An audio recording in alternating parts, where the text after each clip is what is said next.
On se retrouve pour décrypter et analyser un quart de finale choc à l'Open d'Australie 2021. Un duel entre cyborg russe qui va opposer Daniil Medvedev à Andrei Rublev. Alors qui va s'imposer? C'est ce que nous allons voir. Jingle. Tu es nouveau sur cette chaîne? Pour ne rien manquer de l'actualité tennis, abonne-toi et active les notifications en cliquant sur la petite cloche. Le contenu te plaît? Fais-le nous savoir en mettant un pouce bleu. De plus, si tu souhaites prolonger l'échange, tu peux nous suivre sur tous nos réseaux sociaux et rejoindre notre Discord. On commence tout de suite par Daniil Medvedev qui, pour se hisser en quart de finale, est venu à bout de Pospisil, Carballes-Baena, Krajinovic et McDonald en 8ème. Il a passé 8h14 sur les cours à concéder 2-7. C'était contre le Serbe Krajinovic. On n'arrête plus Daniil Medvedev qui est sur une série de 18 victoires consécutives. Il s'est imposé à Paris-Bercy aux ATP Finals et également à l'ATP Cup avec la Russie. Sur ses 18 victoires, il n'a concédé que 7. Donc c'est dire quand même sa performance. Et je pense qu'il y a eu un déclic sur cette première semaine à l'Open d'Australie, étant donné qu'il a vaincu un petit peu ses démons. Un premier tour compliqué contre le Canadien Vasek Pospisil, qui lui a déjà posé énormément de problèmes par le passé, qu'il l'a déjà battu, notamment avec son style où il prend le filet d'assaut. Le Russe étant souvent très loin de sa ligne, ses joueurs, serveurs, volleyeurs lui posent problème. Également, sa victoire contre Filip Krajinovic. Pourquoi? Parce que c'est un joueur qui l'a déjà battu également par le passé. Également que c'est sa première victoire en carrière en 5-7, alors qu'il menait 2-7 à rien. Petit à petit, il s'est fait remonter par le Serbe qui a très bien joué, mais également Daniil Medvedev qui s'est tendu, qui a eu des petites douleurs à l'arrière de la cuisse. Au niveau de son style de jeu, actuellement, il est très en forme, comme je vous le disais, avec cette longue série de victoires. On viendra un petit peu plus tard avec les statistiques détaillées des deux joueurs. Côté revers, c'est toujours aussi propre. À la relance, il break énormément ses adversaires dès qu'il a une opportunité. Au niveau de son service, sa première fait toujours aussi mal, même s'il a un faible pourcentage de première balle. Quelques lacunes derrière sa seconde balle et surtout côté coup droit où, se positionnant très loin de sa ligne de fond de court, il peine à générer de la puissance de ce côté-là. Comme je vous le disais, cette série de victoires fait sa force actuelle, mais ça peut être également une faiblesse, entraînant beaucoup de nervosité et peut-être petit à petit une saturation à la fois physique et mentale. C'est ce qu'on a vu contre Filip Krajinovic, où petit à petit il a perdu le fil de la rencontre.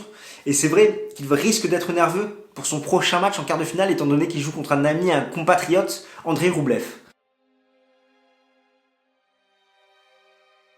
Rublev s'est imposé contre Hanfmann, Montero, Lopez et a profité de l'abandon de Ruud en 8ème de finale. Il a passé en tout 6h45 sur les cours et a concédé 0-7. Andrei Rublev est très en forme depuis plus d'un an. On l'a vu enchaîner énormément de tournois. En 2020, il n'a pas à rougir devant les stats folles de Daniil Medvedev, sachant que Rublev est sur une série de 9 victoires de suite où il n'aura concédé qu'un set. Il s'agit également de son 3e quart en majeur de suite. Néanmoins, le problème est là, le Russe peine à gravir cette marche supplémentaire quand il se retrouve en quart de finale des majeurs et qu'il affronte des adversaires mieux classés que lui. Très solide côté coup droit et au service, notamment avec sa première balle comme Daniil Medvedev, il peine cependant côté revers, à la relance et sur sa seconde balle.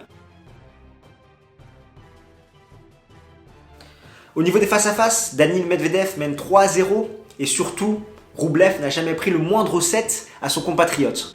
Les deux avaient fait un super match en quart de finale à l'US Open en 2020 où Daniil Medvedev s'était imposé sur le fil en 3-7, certes, mais dans le premier set, Rublev menait 5-1 dans le tie-break.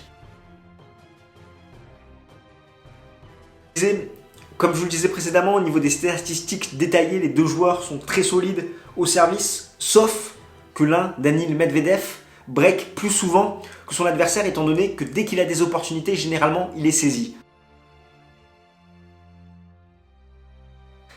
Au niveau des clés tactiques, c'est clair que Daniil Medvedev est un mauvais match-up pour Andrei Rublev, sachant que si on regarde un petit peu de plus près quelles sont les forces de Daniil Medvedev, son service, son revers et la relance. Quelles sont les faiblesses d'Andrei Rublev, sa seconde balle, la relance et son côté revers. Ce qui fait que Daniil Medvedev va dominer la diagonale revers.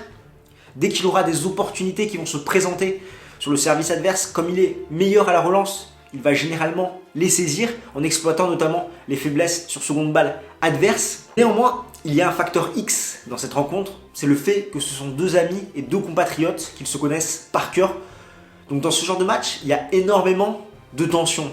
Il peut vraiment avoir des hauts et des bas chez les deux joueurs. On rajoute à ça cette potentielle saturation physique et mentale de Daniil Medvedev sur une série incroyable en ce moment et ces trous d'air qu'il peut avoir comme contre Filip Krajinovic.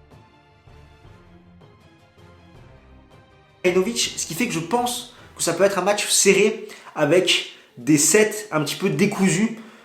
Au niveau de la feuille de match, bien évidemment, Daniil Medvedev est favori et je pense qu'il s'imposera dans cette rencontre. Mais ça peut faire 4 ou 5 sets. Voilà pour mon pronostic. Dis-moi ce que tu en penses dans les commentaires. Pour toi, qui va rejoindre les demi-finales de l'Open d'Australie 2021.